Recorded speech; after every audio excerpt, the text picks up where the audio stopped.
estar exponiendo de manera pertinente el tema que hemos titulado en cuanto a la ofrenda, ¿de acuerdo? Inspirados, o mejor, direccionados por 1 Corintios capítulo 16, especialmente los primeros versos. Como iglesia bíblica, Santa Gracia, somos conscientes, hermanos, y bien sabemos que debido a los abusos, robos, estafas e improperios de parte de los falsos maestros de la prosperidad contemporánea, pues este tema genera como prevención en algunas personas. En otras puede generar incluso dolor por experiencias pasadas que hasta traumas han dejado. No sé si sea caso de alguno de ustedes. Sin embargo, por dicha razón deseamos presentar en lo posible de manera santa, pura y escritural este tema, exponiendo única y exclusivamente la sabiduría divina en función al tema de la ofrenda y los recursos económicos, invitando a esta asamblea local a que descansen en la confianza en el Señor. Y al mismo tiempo abracen con tranquilidad, hermanos, lo que vamos a exponer a continuación. Sométanlo, por favor, todo lo que vayan a escuchar, sométanlo a la palabra y que el Espíritu Santo de Dios nos guíe. ¿Les parece? ¿Por qué? Porque vamos a tratar el tema en cuanto a la ofrenda que le agrada a Dios. Ese es el tema que el apóstol Pablo refiere en los primeros 4 versículos del capítulo 16 a una iglesia local como nosotros, ubicada en la ciudad de Corinto. La verdad, hermanos, para entrar en el desarrollo del tema, yo sinceramente les cuento que no pretendemos entrar en detalles verso a verso del capítulo 16, que es una despedida, pero sí queremos detenernos a vuelo de pájaro en la idea propia que desarrolla Pablo aquí en los primeros versículos del capítulo. ¿Qué es lo que hace el apóstol Pablo? Pues básicamente presenta puntualmente una instrucción a las ofrendas. Eso es lo que hace, una instrucción a las ofrendas. Por eso les pido que vayamos a los primeros 4 versos. De hecho, vamos al primer verso del capítulo 16. Y aquí inicia diciendo lo siguiente: en cuanto a la ofrenda para los santos, haced vosotros también de la manera que ordené en las iglesias de Galacia. Tremendo. Aquí podemos ver varias cosas, hermanos, para entrar en el desarrollo del pasaje. Entendemos claramente a la luz de las Escrituras. Esto es algo que de pronto algunos ya sabrán y lo vamos a recordar, otros lo aprenderán. Y es que entendemos a la luz de las Escrituras que de las 12 tribus de Israel antes de Cristo, pues habían 12 tribus. Una de ellas era la tribu de los levitas, ¿no? Fueron la tribu sacerdotal, dicen las Escrituras, elegidos por Dios para servir y ministrar al pueblo de Israel en dicho tiempo-espacio. Estamos hablando del pasado, ¿no? Allí esta tribu, de manera especial, se encargaba de armar y desarmar y aún de trasladar los elementos propios del tabernáculo, que era un lugar donde el pueblo de Israel se reunía a adorar al Señor. Esa era tarea exclusiva de una de las 12 tribus, la tribu de Leví. Leví con su familia tenían esa responsabilidad. Nos deja ver la Escritura que el Señor le dio herencia a las 11 tribus y a la tribu de Leví no le da como tal un espacio en físico, un terreno, sino que les da algo maravilloso y es la oportunidad de dedicarse tiempo completo a administrar el tema del sacerdocio. Ahora, ¿qué sucede, hermanos? Porque esto es importante entenderlo. Porque con la venida de Cristo, el Mesías, ojo con esto, quien es Dios encarnado, Él como Hijo de Dios cumple su oficio no solo como Salvador y reconciliador del mundo con el Señor, con el Eterno, sino que al mismo tiempo viene a cumplir un oficio de profeta, sacerdote y rey. Y esto es clave, hermanos, porque si Cristo es profeta, sacerdote y rey, a partir de Cristo en adelante ya no se necesita tribu de sacerdotes, ya no necesitamos la tribu de Leví, porque Cristo viene a cumplir el papel de sacerdote. En ese orden de ideas, hermanos amados, pues comprendemos que desde Cristo en adelante ya no hay ni tribus, entre nosotros no tenemos 12 tribus de Israel y tampoco tenemos tribu de levitas, por eso nosotros no diezmamos. Aunque está en las escrituras, está en tiempo pasado. Ahora, entendiendo el diezmo en dicha dispensación, en dicho momento histórico, como una cifra estipulada, escuche esto, de unos recursos físicos, es decir, estamos hablando de alimentos, etcétera, que eran almacenados en una bodega llamada alfolí para el sostenimiento de dicha tribu de la familia de Leví. Como lo dije antes, ellos no recibieron herencia de parte del Señor, hablando de tierras, como si las otras 11 tribus. Por ello, el diezmo en estos tiempos, hermanos, no se hace vigente para nosotros. Así algunos peleen, de pronto se molesten, incluso pataleen, ¿no? Pero no hay evidencia bíblica desde Cristo en adelante. No encontramos en las Escrituras que la iglesia o los apóstoles instruyan o instituyan o continúen con la instrucción veterotestamentaria de mantener el diezmo dentro de las iglesias bíblicas locales. ¿Ok? Lo que sí vemos, hermanos, honestamente, es lo que acabamos de leer. Es claro que la iglesia del Señor Jesucristo, el pueblo de Dios en este tiempo, recibe una instrucción puntual. ¿Cuál es? Ofrendar de manera generosa para los santos. Es decir, ya no diezmamos, pero sí ofrendamos para los santos. ¿Sí lo observó en el verso 1? En cuanto a la ofrenda, vuelvo a leer, en verso 1 del capítulo 16. En cuanto a la ofrenda, dígalo conmigo, para los santos. Haced también vosotros de la manera que ordené, no solo en Corinto, sino en Galacia. Yo quiero poner un ejemplo aquí para ir desarrollando y al mismo tiempo el aplicativo. Alguien dijo alguna vez, yo no sé, yo escuché a alguien que dijo lo siguiente. Dijo, parafraseado como, mi manera de ofrendar es comprando mercados para repartirlos en la calle, o para darle a mi familia, o darlo a una fundación. Noble causa, de hecho, muy hermosa. Pero con todo ello, esa no es la instrucción divina.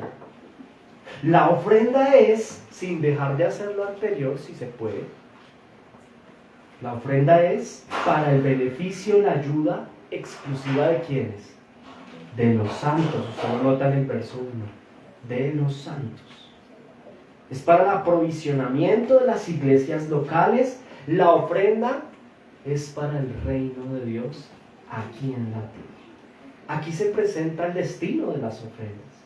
Es en beneficio estricto de los santos, hermano. Mire, el apóstol Pablo está dando una instrucción que dio en Galacia y la da acá y la da el Señor hoy para nosotros. Y aunque de pronto nos parezca muy noble la causa de ayudar en un contexto exterior a la iglesia local, eso hay que seguirlo haciendo, gloria a Dios, pero eso no es una ofrenda bíblica. La ofrenda bíblica tiene un propósito de ser y es para los santos, es decir, para cristianos dentro de nuestra iglesia local. Es el caso de 1 Corintios capítulo 16. Ahora, pregunta aquí, ¿cuándo, cómo y a quién se debe ofrendar? Ahora sí voy a entrar en el desarrollo puntual. ¿Cuándo, cómo y a quién se debe ofrendar según el pasaje bíblico? Usted lo observa en el verso 2. Miremos juntos, por favor. Dice, aquí empieza diciéndonos cuándo. Vean. Cada primer día de la semana, cada uno de vosotros ponga aparte algo según haya prosperado, guardándolo para que cuando yo llegue no se recojan entonces ofrendas. Aquí responde cuándo. ¿Cuándo es, hermanos? Muy bien. Ojo con esto, el día que celebramos juntos y unidos en el planeta entero la resurrección de Cristo. ¿Se acuerda que eso fue lo que aprendimos en el capítulo anterior, capítulo 15?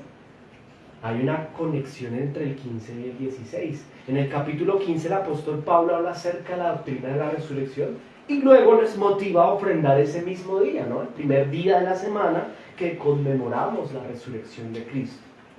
Eso responde a nuestra pregunta: ¿cuándo debemos ofrendar? Ojo, somos una iglesia bíblica, hermanos. La ofrenda no es como yo quiera, el culto no es como yo quiera, ya lo hemos visto. Y parte del culto de adoración es ofrendar. Y la ofrenda no es como cuando yo quiera, como yo quiera, sino como el Señor lo dice. Y la instrucción es puntual. ¿Cuándo debemos ofrendar? El primer día de la semana, en lo posible, hermanos. Bueno, en lo posible. Ahí está la instrucción, ¿no? Los domingos presentamos nuestra ofrenda. Ahora, ¿cómo? ¿Cómo debemos ofrendar? Esto es clave, hermanos. Esto es clave. Ahí en el versículo 2 nos dice que cada uno ponga aparte algo según haya prosperado. Y aquí, miren, los detalles son importantes. ¿Cuándo debemos ofrendar? Primer día de la semana. ¿Cómo? Inicia con cada uno de ustedes. Es decir, la ofrenda es personal. Mire que no dice que ofrendamos colectivamente, no ofrendamos por familias. Los detalles son importantes, hermano. Cada uno, versículo 2, léalo por favor. Cada primer día por familias, por parejas. No, cada uno de ustedes ponga aparte algo según haya prosperado. Una instrucción clara. Ahora, importante aquí, no solo que ofrendamos cada uno, sino que apartamos. Ojo, apartar es santificar, es decir, sacar aparte de los ingresos recibidos una cifra X, hermanos, para cumplir el precepto bíblico. Ojo, esa cifra debe ser proporcional a lo que Dios haya prosperado mis recursos. Nosotros como cristianos bíblicos se nos pide obedecer esta instrucción de vida al detalle. Es decir que, ¿cuántas veces al mes ofrendamos? 4 veces. 4 veces. Ay, no, a mí no me gusta así. Yo tengo mi estilo. Hermanos, no se trata de como tú quieres o como yo quiero. Se trata de como Dios en su palabra lo estipula. Nosotros, como cristianos bíblicos, insisto, la instrucción es clara. 4 veces al mes ofrendamos desde nuestras posibilidades. Durante la semana tal vez, escuche esto, si la instrucción nos dice cada primer día, cada uno de ustedes ponga aparte según haya prosperado, guardándolo, para que cuando yo llegue, bueno, guardándolo, ¿qué significa?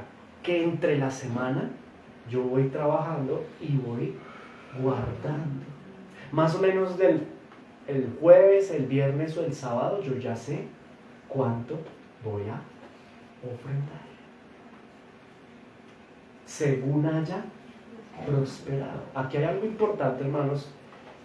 Hay quienes de nosotros tienen la buena costumbre de ofrendar. Llevamos muchos años ofrendando la misma cantidad porque lo decidimos. Dijimos, bueno, yo en mi corazón voy a ofrendar tanto. Pero mire que la instrucción tiene un detalle. Y es que debemos ofrendar según el Señor nos haya prosperado en la semana. No es como que yo me quedo en una cifra, sino que esa cifra puede variar según Dios me vaya prosperando. Entonces ahí hay un vicio que a veces de nuestra parte, sobre todo los que somos, tratamos de ser muy organizados, ¿no? Entonces hay una cifra que yo pongo, pero no se trata de ser, hermanos, tan radicales en ese sentido, porque el Señor a veces nos prospera más. Es decir, la ofrenda es algo que yo preparo durante la semana y es relativa, hermanos, a cómo el Señor me ha bendecido a mí. Tremendo. Esto es tremendo. Y nosotros debemos, como cristianos bíblicos, hermanos, se nos invita a obedecer la instrucción al detalle. Yo quiero poner un ejemplo aquí. Alguno dirá, ¿no? Sin pensar en nadie en particular, pero alguno dirá, yo ofrendo mi tiempo. Yo plata no, pero yo ofrendo mi tiempo. Yo ofrendo mi talento, diría otro, ¿no? Otra persona. Hermanos, eso no es una ofrenda bíblica. Eso no le agrada al Señor. Eso es una ofrenda, perdóneme que le diga con todo respeto, con mucho amor, ¿no? Es una ofrenda que yace de mi ego, ¿no? De mi manera de pensar. Pero eso no es una ofrenda que le agrada al Señor, no es parte de la instrucción. Mira, hermanos, si eso fuera así, pues lo diría acá, Pablo lo diría. También pueden ofrendar su tiempo, no lo dice. Y a veces nosotros, en nuestro pecado, tal vez en nuestra condición, buscamos somos como negociantes, ¿no? Y buscamos en alguna medida también entrar en negocios con el Señor. Mire, hermano, eso es pecado. La instrucción es puntual con el Señor, no hay que ser ventajoso. Si Él nos prospera y nos da una instrucción, acatemos la instrucción. Eso le agrada a Él. Ahora, ya vimos cuándo. Primer día de la semana. ¿Qué pasa con los hermanos que no se congregan? No solo no toman la cena, no solo no aman en comunidad a su hermano en la iglesia, no solo no escuchan la palabra de Dios, no solo no adoran, levantan sus manos, cantan al Señor, no solo no leen los salmos, sino que no tienen la oportunidad de cumplir este precepto de ofrendar bíblicamente. Sabemos que es el primer día de la semana. ¿Cómo? Pues ya lo vimos, ponga cada uno aparte algo según haya prosperado. Esa es la clave de la ofrenda bíblica, según haya prosperado. ¿Ok? Usted de pronto, poniendo un ejemplo, usted ofrenda 10 pesos, ¿cierto? Pero resulta que la semana siguiente no le fue tan bien económicamente. Usted dice, ¿cómo ofrendo los 10 pesos? No, pues como no le fue tan bien, no hubo un buen tiempo de la semana, pues ofrendará un poquito menos. Pero si de pronto el Señor lo prosperó mucho más, entonces no doy 10 pesos, doy más. Es muy relativo. Esa es la metodología. Lo aparto en la semana y, ojo, porque el apartar por eso es importante el sobre. Usted dirá, pero ¿para qué el sobre? Cuando nosotros entregamos el sobre, hermanos amados, no es para que usted en ese momento coja su billetera, sino que el sobre usted se lo lleva y usted lo guarda vacío. Lo guarda vacío. Se lo lleva para la casa y cumple el precepto. En la casa lo llena y lo trae el primer día y lo entrega. ¿Ok? Esa es la metodología bíblica de instrucción correcta de la ofrenda que agrada al Señor. Ahora, ¿para quién es la ofrenda? Sabiendo cuándo ofrendamos y cómo ofrendamos, ahora miremos para quién es. Versículo 2. Ahí lo dice claramente, ¿no? Pero yo le voy a ayudar. ¿Para quién es la ofrenda, hermanos? Mire, este punto yo le pido que se conecte acá. Este punto es tremendo. La ofrenda que usted y yo damos, ¿para quién es? Es para el Señor Jesucristo. Voy a repetir esto. ¿Para quién es la ofrenda? Para el Señor únicamente. Ojo, tiene un destino. Versículo 1. ¿Cuál es el destino de la ofrenda? Los santos. Pero es diferente el destino de la ofrenda a para quién nosotros ofrendamos.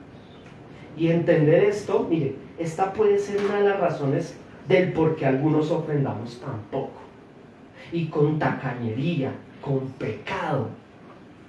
Porque no entendemos a quién se le está ofrendando y creemos erróneamente que la ofrenda es para los santos. Mire, hermano, la ofrenda no es para los santos. Tiene un destino que es beneficiar a los santos, pero la ofrenda es para Cristo. Todo lo que usted haga en la iglesia es para Cristo, hermano.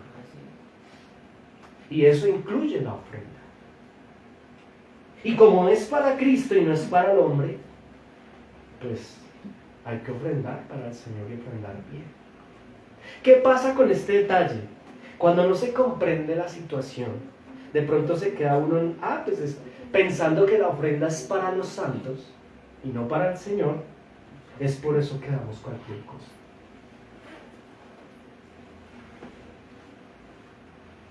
Insisto, si tiene por destino el beneficio de los santos, pero la ofrenda es para el Señor. Nuestra ofrenda es para Dios y por ello se debe ofrendar con amor, hermanos, dando lo que Él se merece más allá de pensar si los santos lo merecen. Uy, esto también es tremendo. Yo doy mi ofrenda, así como el Señor nos da la instrucción de hacerlo, la preparo durante la semana y se la doy a Él, hermano. Usted viene aquí, yo vengo acá, ofrendamos para el Señor, mirándolo a Él y pensando en Él. Si se ofrenda pensando en los hombres, se ofrenda mal. Nuestra ofrenda es para Dios, dándole a Él lo que Él se merece, sin pensar si es que se lo merecen la gente allá en la... No. Hay un ejemplo de esto, hermanos, y es que alguno dirá, insisto, sin pensar en nada en particular, alguno dirá, yo no ofrendo porque eso no necesitan. O otro dirá, yo doy 20,000 pesitos. O bueno, una cifra X, yo doy cifra X, porque es que allá el pastor tiene modos. Además los hermanos llegan en carro y yo ando en bus. Entonces yo no ofrendo, yo no. Mire, hermano, o sea, yo puse acá, ¿qué? En negrilla. O sea que tú ofrendas para el hombre. ¿No has entendido que la ofrenda no es para el hombre, la ofrenda es para el Señor? Independientemente si la iglesia local y los miembros de dicha iglesia tienen posibilidades económicas o no, eso no, aquí no se tiene en cuenta, la ofrenda es para el Señor. Nosotros no ofrendamos por y para el hombre. Y si esto es así, hermano, si tú eres de la categorización de personas que das X cantidad ahí, porque lo que sobra o no das, porque es que como el pastor tiene modos o los hermanos, los miembros allá tienen, entonces tú no has entendido que la ofrenda y el culto y toda la vida de un verdadero creyente es en función de mirar y adorar a Cristo Jesús. Tu ofrenda adora al Señor Jesús. No es para los hombres, hermanos, independientemente del contexto socioeconómico de la iglesia y de sus miembros, la ofrenda es para Dios, rinde honra y adoración a Cristo. Yo les pregunto, iglesia, desarrollando y aplicando al tiempo, ¿con qué te presentas o te presentarás ante el que dio la vida por ti? Vuelvo a hacer la pregunta, ¿tú con qué te estás presentando? Estamos hablando de la ofrenda. En cuanto a la ofrenda, ¿con qué te presentas delante del que dio la vida por ti? Pablo en el verso 19 me encanta esto, ya lo leímos, inspirado por el Espíritu Santo reconoce una pareja de esposos que eran muy generosos al dar, al servir y a trabajar para el reino. En varias oportunidades los nombra, valga la redundancia, con nombre propio. Versículo 19, ¿quiénes eran? Aquila y Priscila. Una pareja, un matrimonio que trabajaban en todo momento, estaban sirviendo y dando, hermanos. Mire, Aquila y Priscila era ese tipo de parejas que en sus casas ellos tenían recursos. Y en su casa siempre hacían una reunión bíblica.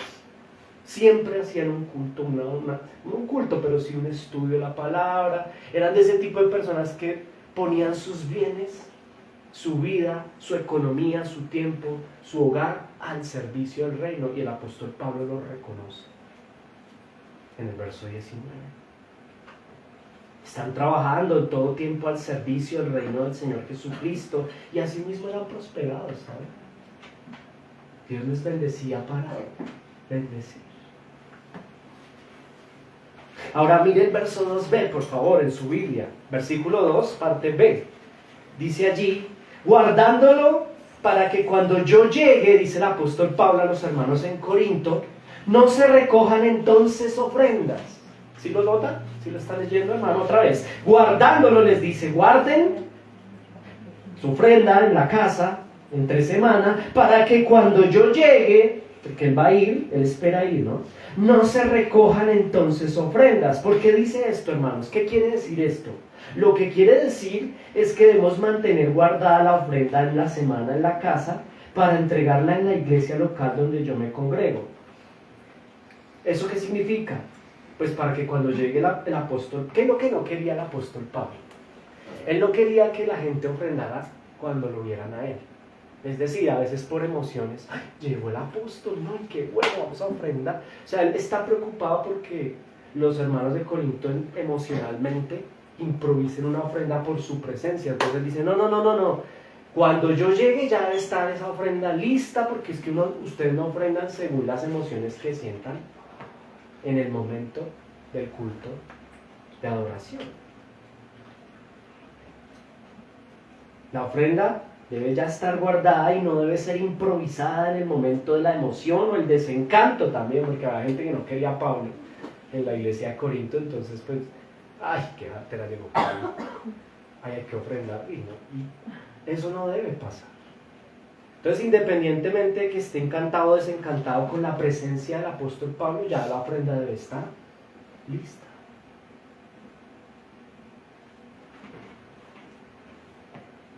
Versículo 3 y 4, sigamos escudriñando, hermanos. Dice el verso 3 y 4.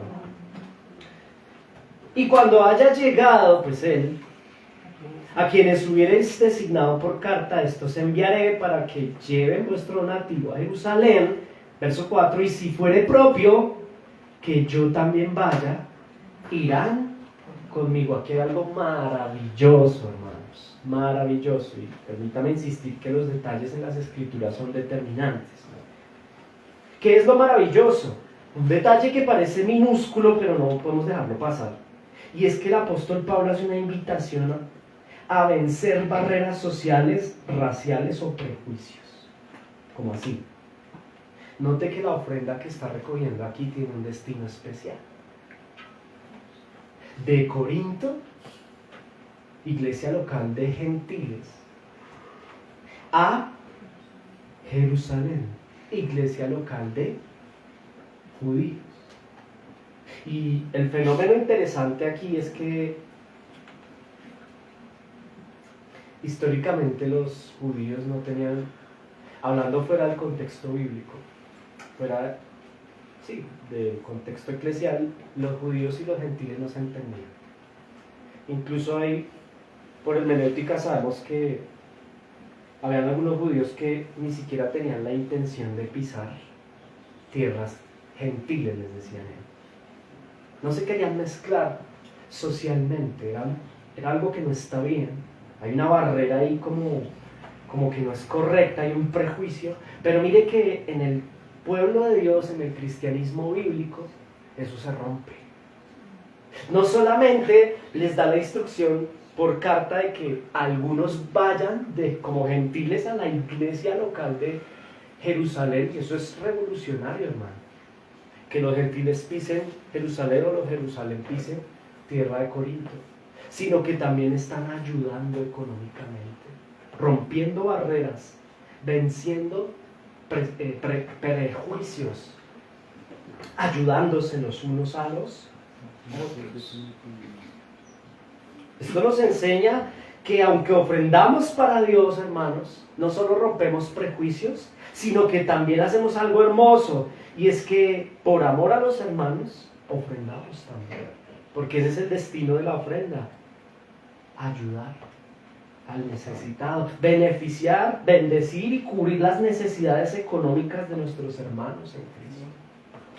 Recuerde, usted ofrenda para el Señor, pero el destino de esa ofrenda es para el beneficio de la misma comunidad eclesial, hermanos específicamente que estén pasando por situaciones económicas difíciles. Quiero contarles algo. En algún momento del año pasado, esto ustedes no lo saben, pero ya lo van a saber, la membresía de nuestra iglesia local, es para que se sientan incómodos, dejaron de ofrendar, bajaron las ofrendas y no podíamos pagar aquí. Y eso que aquí es muy económico. Y sucedió algo hermoso, lo mismo que pasó acá en Corinto, con Israel, sucedió en nosotros. Los hermanos de la iglesia bíblica, Gracia y Fe, de Normandía, enviaron ofrendas y pudimos pagar. Ellos nos preguntan cómo está la iglesia, cómo están los hermanos, con nombre propio, cómo está X hermano siguiendo, cómo está este matrimonio. Y nosotros también hacemos lo mismo, cómo están ustedes. El Señor nos permitió comprar una piscina y ellos no tenían para los bautizos. Y allá bautizan más que acá. Entonces ellos tienen la piscina. Y en algún momento, hermanos, pues ellos como asamblea hicieron una asamblea, hermanos, para eso. Y nos bendijeron. No sé si exclusivamente para eso, pero dentro de la asamblea hubo un punto, creería yo, y nos ayudaron, nos bendijeron. Eso es amar al hermano, eso es ser bíblico en cuanto a la ofrenda, porque ese es el destino de la ofrenda, ayudarnos los unos a los otros en el momento en que económicamente padezcamos dificultades. Nos enseña que aunque ofrendamos para Dios, también ofrendamos por amor a los hermanos, pensando que hoy yo estoy bien económicamente, qué bendición, el Señor me ha prosperado, pero ¿sabes qué? Tú, tu esposa, tu contexto, tú mismo, tal vez si eres soltero, no eres el único. En realidad hay otros hermanos que posiblemente padecen necesidad. Y es nuestra responsabilidad como iglesia local darle un destino a la ofrenda en función a ayudar a los necesitados. Cuando vayas a ofrendar, hermano, en Cristo, por favor, piensa en 2 cosas. Los 2, los 3, los 10 pesos, la cifra que des, exalta a Cristo. Y 2, bendecirá eso a tu hermano. O sea, esa cifra que tú das, ¿la das por salir del paso o tiene un destino de verdad de poder bendecir a quien dentro de la iglesia local padece necesidad? Y aquí yo quiero continuar con el aplicativo y al mismo tiempo dentro del desarrollo. Mire estas 2 preguntas, puntualmente la que está en negrilla, en gris. La pregunta es aplicable, es aplicativa. ¿Por qué hay escasez económica en mi vida? No sé si usted se ha preguntado eso. O mejor, ¿por qué no prospera? Tal vez no hay escasez, pero tampoco es que haya prosperidad. ¿Por qué no prospera mi economía? Vamos a resolver esa pregunta según el texto y no según nuestra opinión, ¿les parece? Habrá muchas razones, ¿no? Pero hay unas que presenta puntualmente las Sagradas Escrituras. Vuelvo a leer la pregunta. ¿Por qué hay escasez económica en mi vida? Si es tu caso. Y si no es tu caso, tal vez no hay escasez, pero posiblemente no prosperas, como que llegó un techo ahí, algo pasa y no. Dice el Señor, amado, yo deseo que seas prosperado y que tengas salud. Pero llega un momento en nuestro hogar donde parece ser que no prospera nuestra economía. ¿Por qué? ¿Por qué? Pregunta abierta. Puede tener no solo una, sino muchas razones. Sin embargo, aquí en el desarrollo del tema, la Biblia nos deja ver algunas muy puntuales, razones puntuales, entre otras de por qué no prospera nuestra economía. La primera de ellas, para responder la pregunta, pues porque no estás ofrendando bien. ¿Por qué no prospera mi economía? Porque no estás ofrendando. A pesar de ser bendecido, a pesar de tener algunos de nosotros 2 trabajos tal vez, o fuentes de ingresos razonables, pero no estamos ofrendando bíblicamente. Tal vez si ofrendas, hermano, tal vez si ofrendas, pero no como la Biblia lo pide, como lo acabamos de exponer. Es decir, el primer día de la semana, no improvisando ahí cuando el pastor dice, vamos a tomar nuestra ofrenda y entonces hay algo, ay, ¿cuánto me sobraron aquí el desayuno? Esa es una razón por la cual tal vez sí ofrendas, pero por eso no estás prosperando porque tú no ofrendas bien. ¿Y qué es ofrendar bien?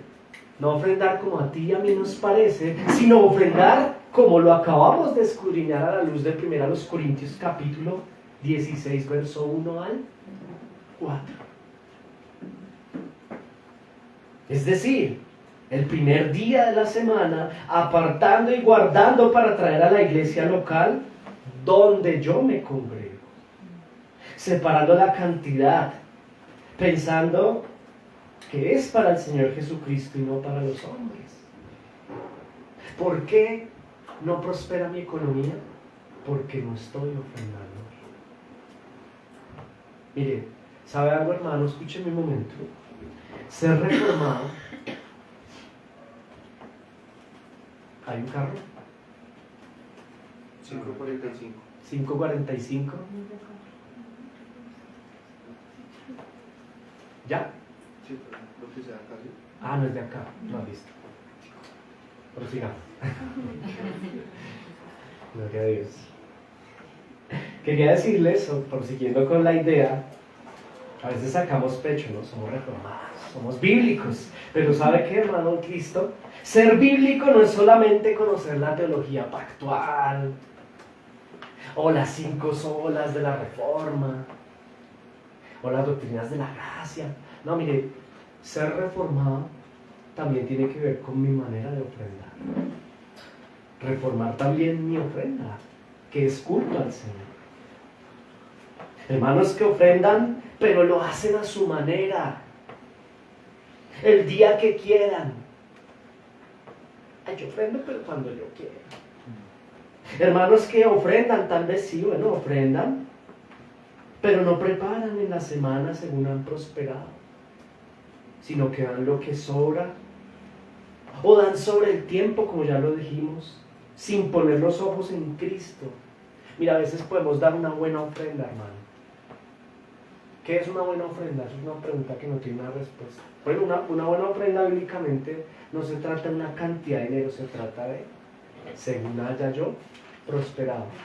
Pero si no estoy dándola mirando a Cristo, poniendo los ojos en Jesús, es una ofrenda perdida. Eso es ofrendar mal. ¿Y por qué no estás ofrendando? Perdón, ¿por qué no estás en alguna medida siendo prosperado? Porque no ofrendamos bien, en ese sentido. Como lo dije antes, damos el día que queremos, no damos en el peor de los casos, no preparamos entre semana, no guardamos, como dice ahí, cada uno, o no lo hacemos cada uno, sino lo hacemos colectivo. En el caso de quienes somos casados, eso hay que evaluarlo y analizarlo, porque para unas cosas sí somos una sola carne, pero para otras no. Entonces hay que mirar con pinzas el tema, y si hay la esposa y el esposo tienen un trabajo, cada uno independiente, unen los ingresos, pero cada uno debe poner de su parte para ofrendar. Cada uno, dice el precepto, según haya prosperado. Ahora, esta es la primera razón por la cual no eres bendecido, no eres prosperado, porque no estás ofrendando, o porque no estás ofrendando bien. Ay, pero yo he ofrendado mi tiempo, ya lo dijimos, eso no es una ofrenda bíblica, por eso no has sido prosperado. Pero hay una segunda razón, hermano. ¿Por qué hay escasez económica en mi vida? ¿Por qué no prospera mi economía? Porque si ofrendas, pero lo haces escasamente. Das lo que te sobra. Das poquito, hermano. Das sobras, das migajas. Por eso, escúchame bien, por eso no vas a prosperar a menos de que reformes tu amor al ofrendar. ¿Sabe algo? El apóstol Pablo termina 1 Corintios capítulo 16 y más adelante les vuelve a escribir otra carta, porque estos hermanos eran bien especiales. Termina hablándoles de recursos y la siguiente carta empieza hablándoles de ofrenda otra vez. Capítulo 9 les habla de ofrendar. De hecho, no sé si usted puede ir a su Biblia, por favor, vaya a 2 Corintios capítulo 9. Mire lo que dice acerca del tema de la ofrenda. Continúa hablándole a los corintios de la ofrenda. Versículos 6 al 10. Mírenlo en su Biblia. Ofrendamos escasamente, esa es una razón por la cual no somos prosperados. Versículo 6 al 10, amén. Amén. 2 Corintios 9 dice, como está escrito, repartió, dio a los pobres, su justicia permanece para siempre. ¿De acuerdo? ¿Estoy bien?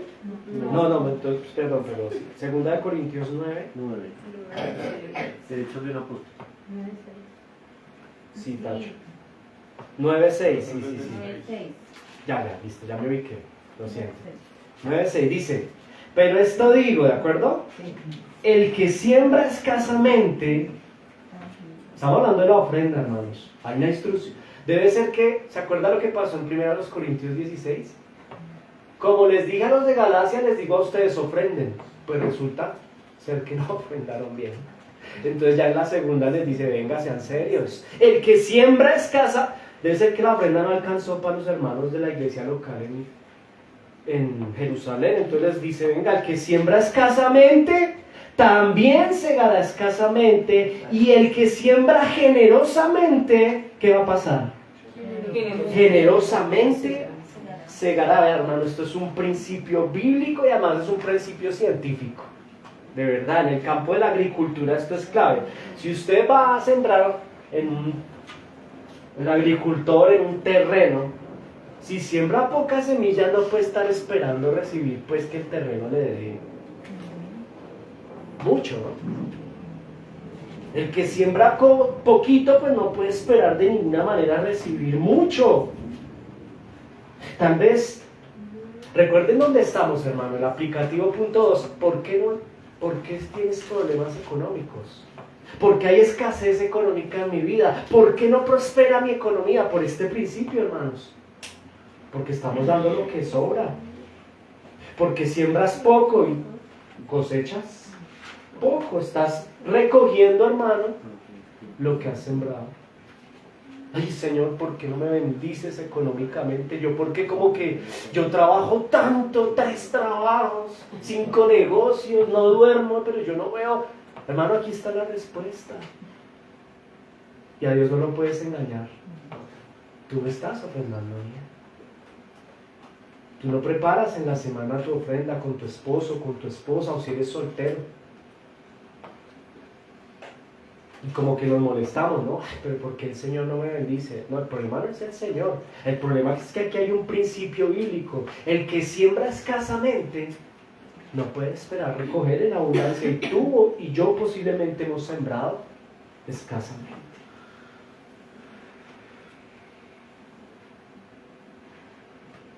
Si quieres encontrar, hermano, en Cristo una respuesta a tu escasez económica, a la inestabilidad de tu economía, al por qué vives al día, esta puede ser una de las causas, tu escasa manera de ofrendar. Ahora mire el verso 6, estamos en 2 Corintios 9, ¿no? Sí. Pero esto digo, ¿sí? ¿De acuerdo? El que siembra escasamente, escasamente segará, y el que siembra generosamente, asimismo generosamente recogerá. Si tú y yo deseamos ser bendecidos en nuestra economía, hermanos, aquí está el principio. Debemos empezar por reformarnos también en nuestro entendimiento y morir al ídolo del dinero. Aquí está el punto clave, hermanos. Es posible que exista un ídolo del dinero en nuestro corazón.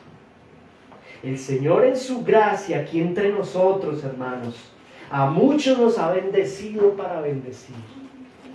A muchos de ustedes, a mí, Santa Gracia, entre nosotros aquí, el Señor nos ha otorgado contratos, buenos salarios, varios empleos, y muchos de nosotros no hemos sabido corresponder en agradecimiento a dichas bendiciones con nuestras ofrendas.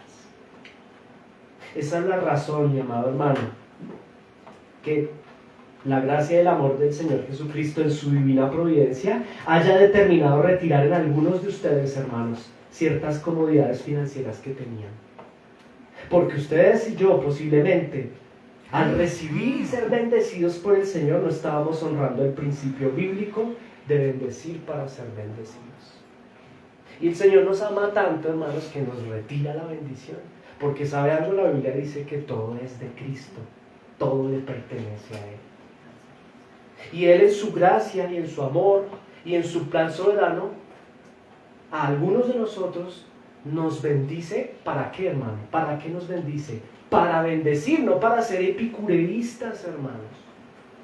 Y ese es el problema de los hermanos en Corinto, que ellos no eran una iglesia rica, ¿sabe? Si usted lo analiza, lo estudia, lo escudriña, no eran precisamente una iglesia rica, pero tampoco eran pobres, tenían modos. Y el Señor los había bendecido, pero estaban fallando en bendecir. En alguna medida la gracia del Señor y su amor es tan grande que entramos en la disciplina y entonces ese bono ya no lo tienes, ese empleo ya no lo tienes, esa bendición que en algún momento el Señor te permitió tener, tenía un propósito: ofrendar, adorar al Señor, porque la ofrenda adora a Cristo y al mismo tiempo la ofrenda tiene otro propósito. No solo adora a Cristo. ¿Por qué la ofrenda adora a Cristo? Porque mortifica el ídolo del dinero. Y dos, un principio hermoso: la ofrenda evidencia no solo mi amor por Dios, matando el ídolo del dinero, sino que también evidencia el amor por el prójimo, porque para eso ofrendo, para ayudar al necesitado. Y como no lo estamos haciendo, pues bueno, eso, mire, el Señor, discúlpeme el ejemplo que voy a utilizar porque es pueril, pero puede servir. Eso es como cuando un papá tiene varios hijos que son chicos, son pequeños, y yo le doy 3 panes a mi hijo. Amor, tome 3 panes. Vaya, dele 2 a su hermanito que tiene hambre. Y bueno, papi, ¿qué le doy? O lo parte y le dan pedazo ahí, como por salir del paso. Y el papá está viendo, qué bella, listo, ahora, para que afine, se lo baja a su hermano. Y usted se le reduce la cifra, aprenda a valorar, aprenda a ser justo. Porque Dios es un Dios justo. De eso de hecho habla el pasaje más adelante, ¿no? La justicia, su justicia permanece para siempre. Ay, ¿por qué entré en un estancamiento? ¿Por qué? Pues porque tú ofrendas, pero lo haces escasamente, lo que sobra.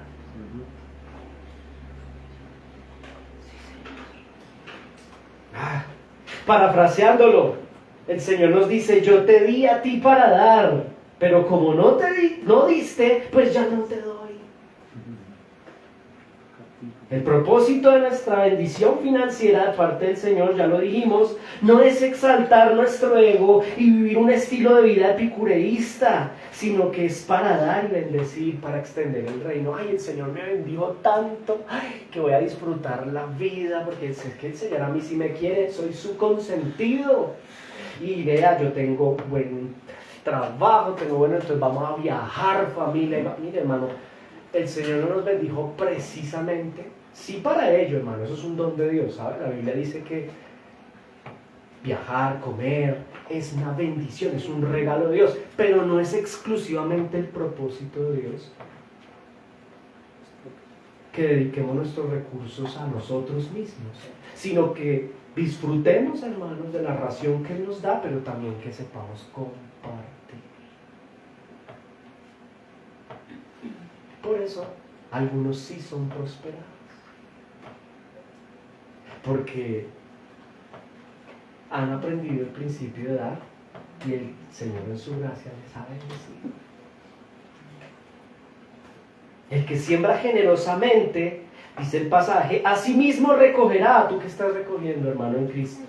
Pues lo que sembraste en el contexto de las ofrendas. Algunos de ustedes aquí sentados, hermanos, estarán notando todo lo contrario, tal vez, ¿no? No sé, por nuestra labor pastoral lo sabemos. Algunos de ustedes nos han contado y están sorprendidos, nos dicen: oiga, yo como que tengo una bendición inusual, ¿sabe, pastor? En mis bienes, yo he notado que el Señor me ha bendecido y he subido en cuanto a la economía. Y ¿sabes algo, hermano? Es posible que eso esté sucediendo porque hay fidelidad de tu parte al ofrendar. Como que el Señor me está prosperando y tengo como que últimamente Algo que no tenía, ¿no? Puedo invertir, puedo comprar, tengo abundancia. Y eso está sucediendo, hermano, porque has sido firme, has sido fiel y has sido obediente a este principio. El que siembra generosamente, generosamente recogerá. Y si estás notando que últimamente el Señor como que te ha bendecido, es porque has sido firme. Ahí está el detalle. Ahí está el detalle. Has tenido una actitud desprendida, solidaria, amorosa de tu corazón. Te has desprendido del ídolo del dinero y pues el Señor en su gracia te ha bendecido. Y te seguirá bendiciendo si es su voluntad en Cristo. Ahora, avancemos por favor. Señor Dios, la razón de ser de los recursos financieros. ¿Para qué es la plata? ¿Para qué es el dinero? Ahí está en el pasaje que estamos viendo, 2 Corintios 9. Note lo siguiente. El problema es que no sé en dónde está. Espérese. 2 Corintios 9, versículo 7. ¿De acuerdo? Cada uno léalo por favor en su Biblia, como propuso en su corazón, no con tristeza ni por necesidad, porque Dios ama al dador alegre. Y ojo con esto, poderoso es Dios para hacer que abunde en vosotros toda gracia, a fin de que, teniendo siempre en todas las cosas todo lo suficiente, ojo con esto, mire, abundéis para toda buena obra. Ese es el propósito de los recursos, hermanos. Como está escrito, repartió odio a los pobres, y aquí está lo que es justo, ¿verdad? Su justicia permanece para siempre. Y el que da semilla al que siembra, este es Dios, y pan al que come, proveerá y multiplicará. Mira, aprende a multiplicar, hermano. Multiplicará vuestra sementera y aumentará los frutos de vuestra justicia. Yo encuentro aquí inclusive una gran consecuencia. No voy a decir que una promesa, pero sí una consecuencia del ser generoso. ¡Wow! La razón de que Dios nos prospere, la razón de ser, de que el Señor en su gracia nos prospere económicamente, ¿será cuál? Pues para que demos, para que ofrezcamos y extendamos el reino del Señor Jesucristo con los recursos que nos son otorgados temporalmente, porque al final nadie se lleva nada.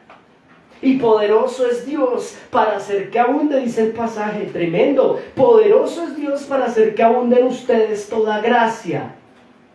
Así que al fin de tener siempre todas las cosas y todo lo suficiente de parte de Él, ¿cuál sea la consecuencia? Que ustedes y yo abundemos en toda buena obra, es decir, demos también, hermanos.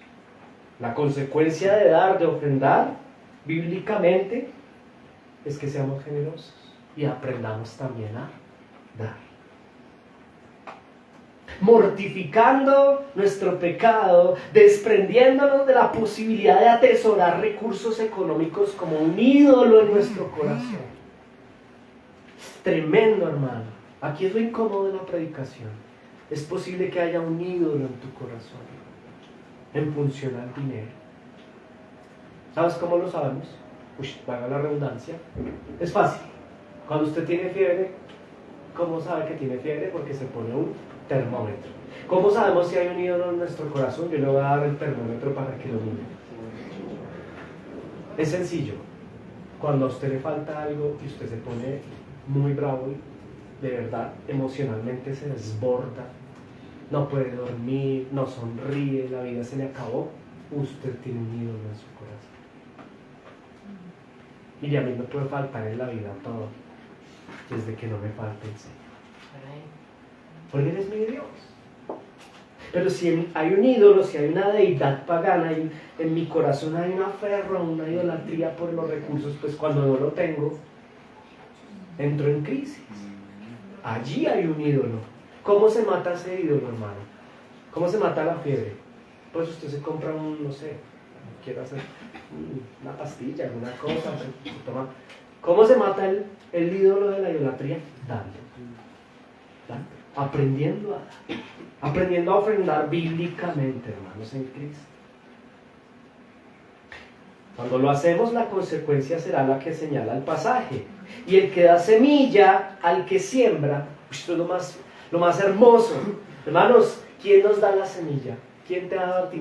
Pues el Señor, y el que da semilla y pan al que come, proveerá y multiplicará vuestra sementera, y aumentará los frutos de vuestra justicia.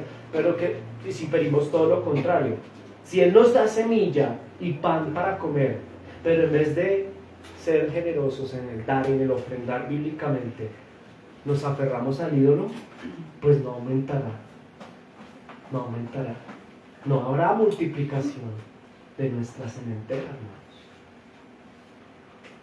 Hay que matar de raíz la posible idolatría con el dinero, hermanos, ofrendando con disciplina, con constancia y determinación. Para quienes son casados, dialóguenlo, hablen de estos temas. Para quienes son solteros, medítenlo.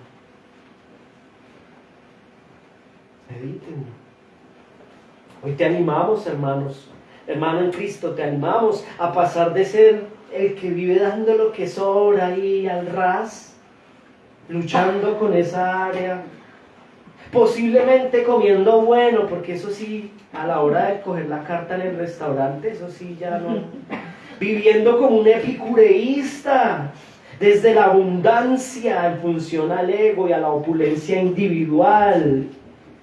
Pero ya a la hora de ofrendar, ahí sí se vuelven ahorrativos algunos, ¿no? Ahí sí no entran, ay, no hay que ahorrar. En cambio, en el centro comercial, en la plaza de mercado, eso sí no hay. ¡Wow! Esto es para meditarlo. Que yo, hermano en Cristo, tenga la capacidad de restringirme en mis gastos, en mis gustos y placeres desmedidos, pero ya a la hora de ofrendar, pues ya no. Yo quiero culminar de la siguiente manera esta predicación del día de hoy. ¿Qué nos dejó? Y aprendamos de los hermanos en Corinto y también aprendamos de nuestros hermanos reformados del siglo XVI, XVII. Ellos nos dejan una herencia hermosa. De esto hay mucho para hablar. Demasiado.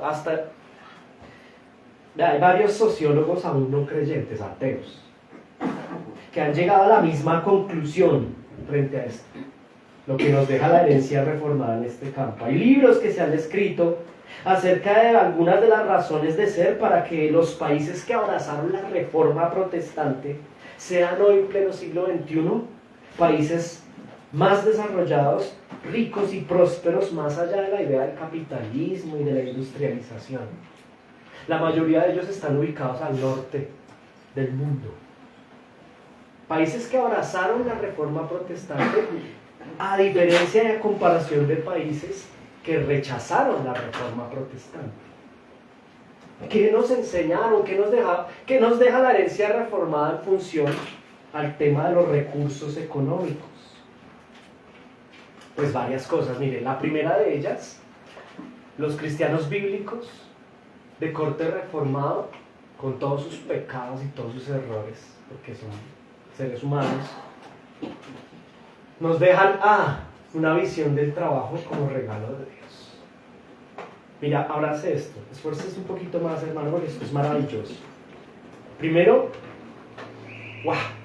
una visión del trabajo como regalo de Dios. ¿Sabe qué pasó históricamente con países que no abrazaron la reforma protestante? Es decir, que se quedaron en la cristiandad católico-romana. Vayan a los libros, no me crea a mí. Que vieron al trabajo como un castigo. Esa era la idea que vendían en los feudos, entre los nobles. Los nobles, trabajar, eso es para los esclavos y para los indígenas y los campesinos. Nosotros, trabajar, qué pena, eso es un castigo. Pero esa no es la visión bíblica. Mientras que estas personas pensaron así, hermanos, la herencia reformada tenía otra mentalidad, y es ver la visión del trabajo como un regalo de Dios. Y esta es otra razón por la cual, hermanos, es posible que haya estancamiento en algunos de nosotros en términos económicos. ¿Cómo voy a ofrendar si no tengo trabajo? Claro, hay momentos en donde la situación sociopolítica es adversa y se quiere trabajar, no se puede, ese ya es otro tema, hermanos.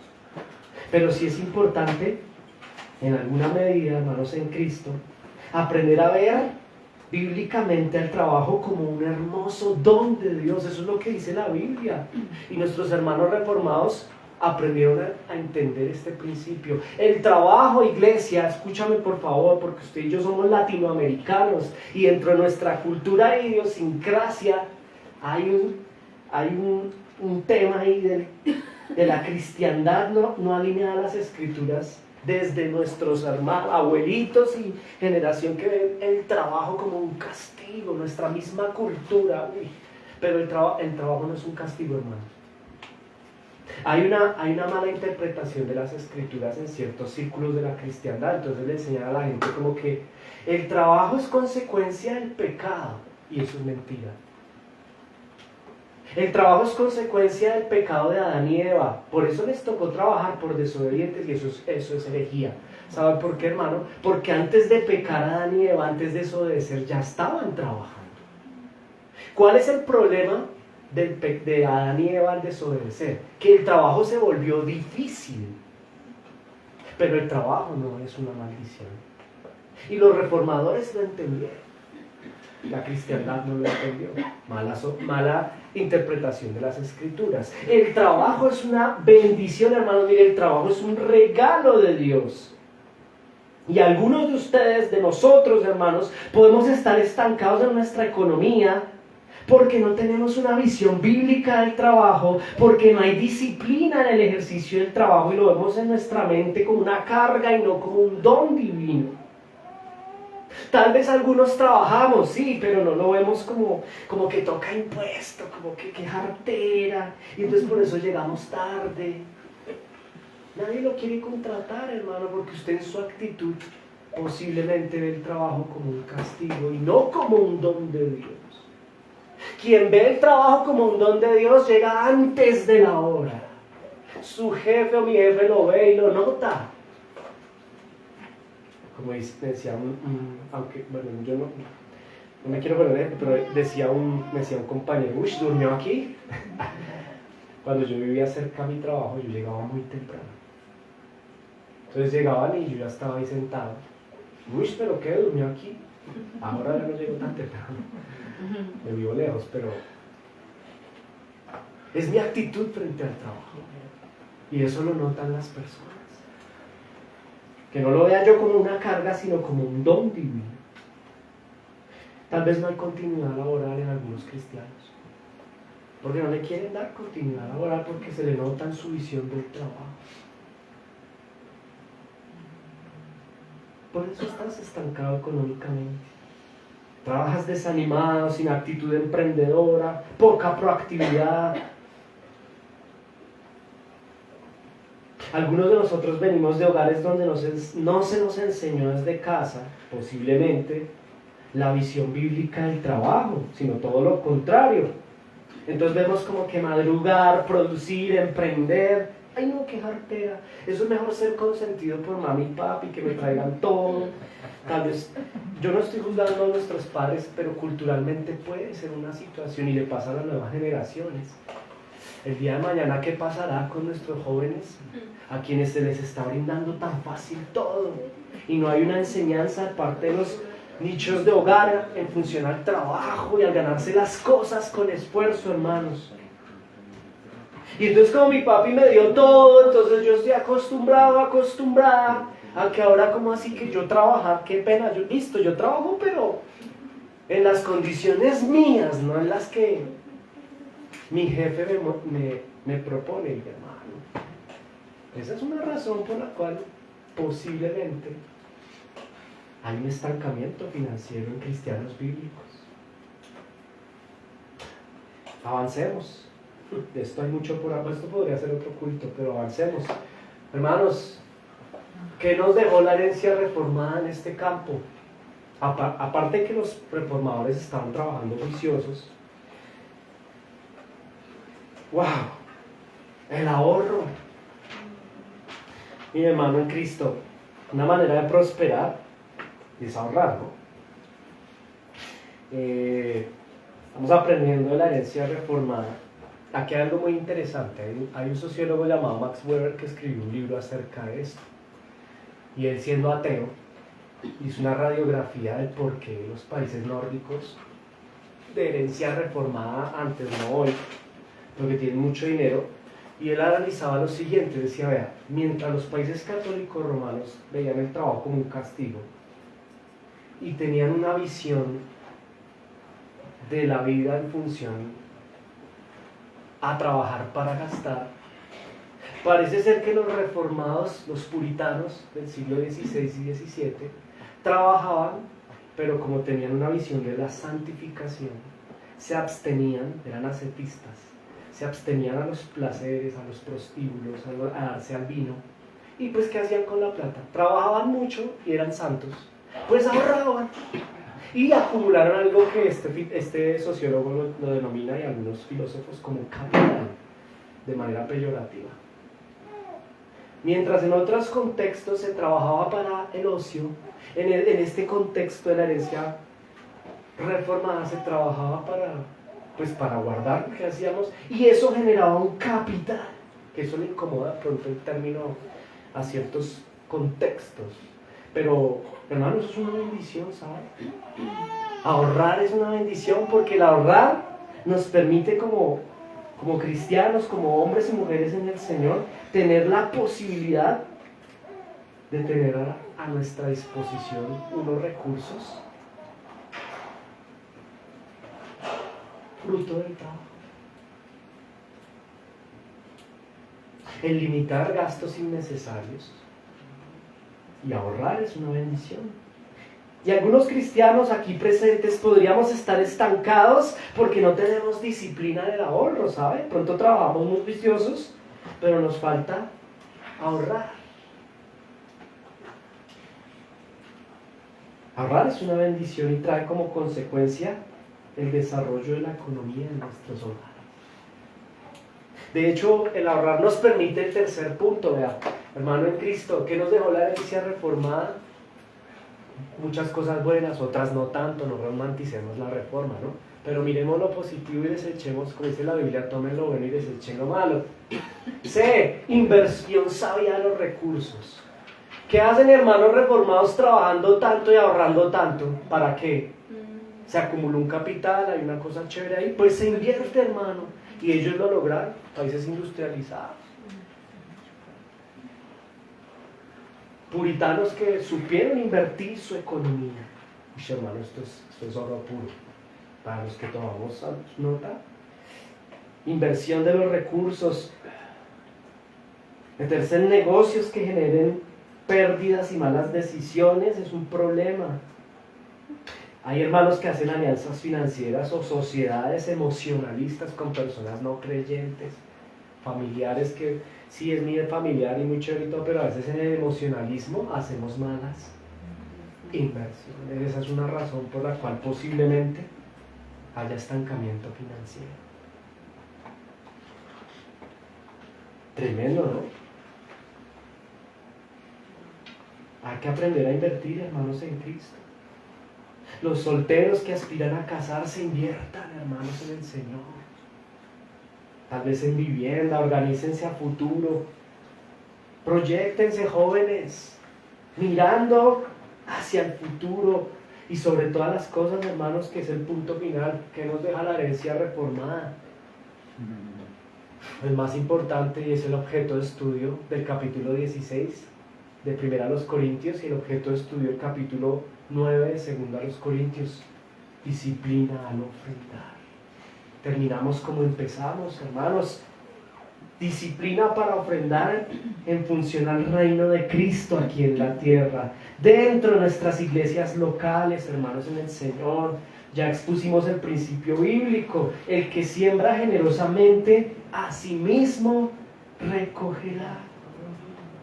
Alguien dirá lo siguiente, alguien dirá: cuando yo tenga la abundancia y si empiezo a ofrendar. Y es al revés, hermano. Empieza a ofrendar para que tengas en abundancia.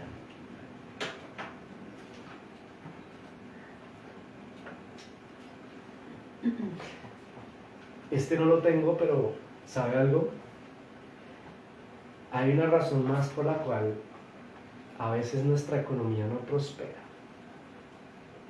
No solo que no ofrendamos, ¿no? Sino que es posible que nos distraemos con cosas que no generan beneficios en nuestra vida.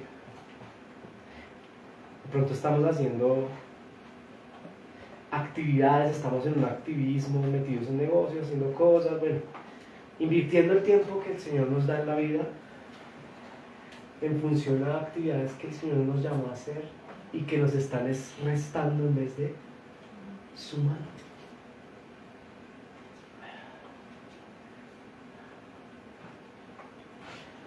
Yo concluyo de la siguiente manera, hermanos, en el Señor. Enseñar este tema a la iglesia local es maravilloso. Es maravilloso. Porque nos permite conocer y corregir nuestra manera de ofrendar en función a dos perspectivas.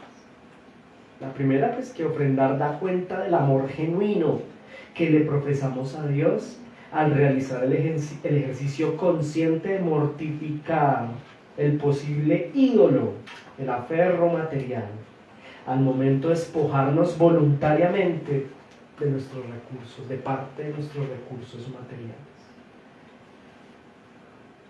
¡Wow! Es maravilloso enseñar este tema, hermanos, al interior de la iglesia sin temor, por la siguiente razón. Cuando yo ofrendo, adoro al Señor. Mire, Dios no necesita nuestro dinero. Él es el dueño de todo. Él no necesita de ti ni de mí. Él lo que quiere es que en nuestro corazón nos despojemos del aferro que posiblemente tenemos hacia los recursos económicos. Y ofrendar rinde cuenta de nuestro amor al Señor, más allá de las palabras.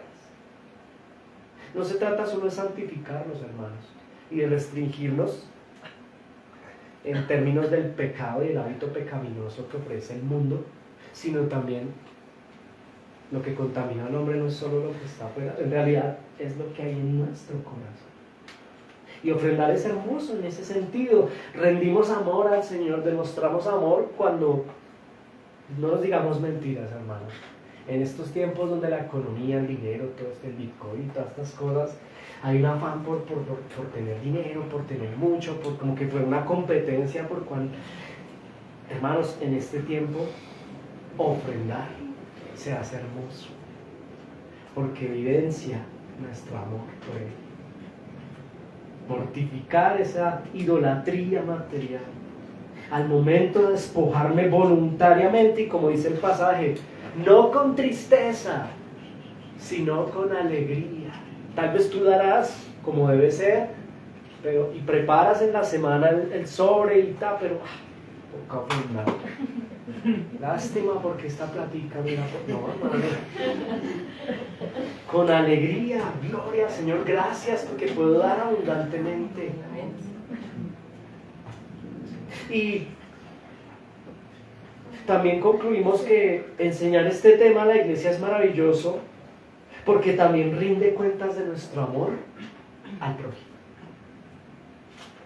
Ofrendar da cuenta del amor genuino que le profesamos no solo al Señor al humillar y mortificar el ídolo, sino también rinde cuenta de nuestro amor genuino hacia el prójimo, porque le expresamos con nuestra ofrenda nuestra intención de solidaridad con el necesitado. Mi hermano, ya por cuestiones de tiempo yo no puedo seguir, pero estudiando esto usted no se imagina la cantidad de universidades, colegios, hospitales, fundaciones que existen hoy gracias a las ofrendas de cristianos bíblicos, que no lo hacen sino por amor, que se despojan de sus recursos. Uy, qué bruto, diría algún coaching de, ¿cómo se dice? Coach de finanzas, qué bruto. En vez de invertir eso en la bolsa, no, mire, lo hacen por amor, y el Señor, en su gracia, que mira el corazón, que da el pan y la semilla, bendice para bendecir. Orfanatos que han sido y funcionan al día de hoy, herencia de algunos países reformados y no, también no reformados, ¿no? Aquí en Latinoamérica hay muchos lugares que existen y funcionan gracias a ofrendas de amor de cristianos bíblicos que el Señor la ha bendecido y que ellos lo saben y son conscientes y son escriturales y aman al Señor y dan. Y no va a salir en el periódico o en los canales públicos, no, nadie sabe por qué existe este hospital. No, lo fundó un señor, pero pues, gloria a Dios por ese hermano.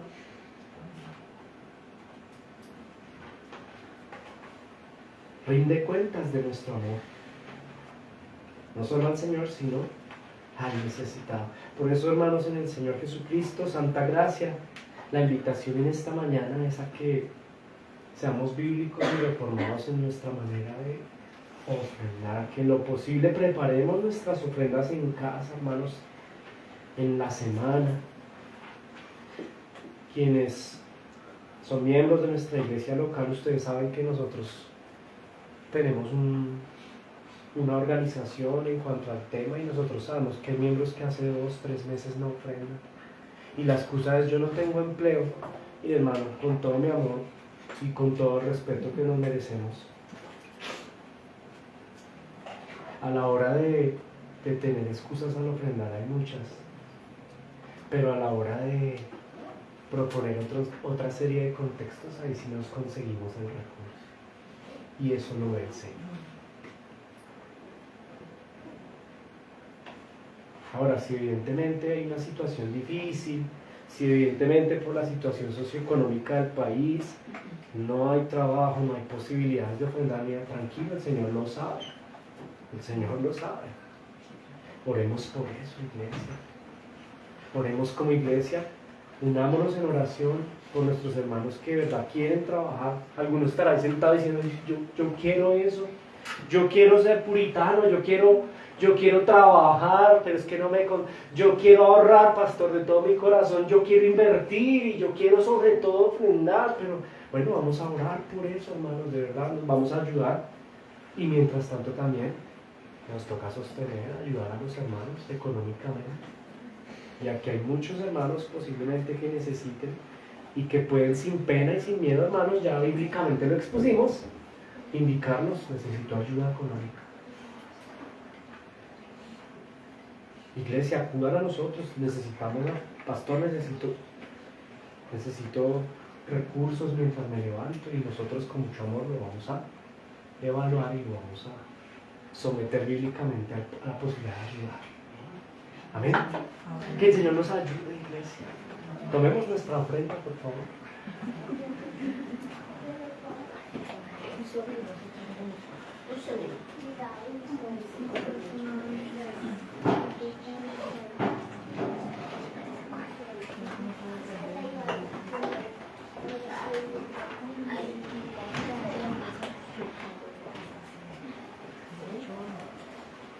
Sí, hay 8 años.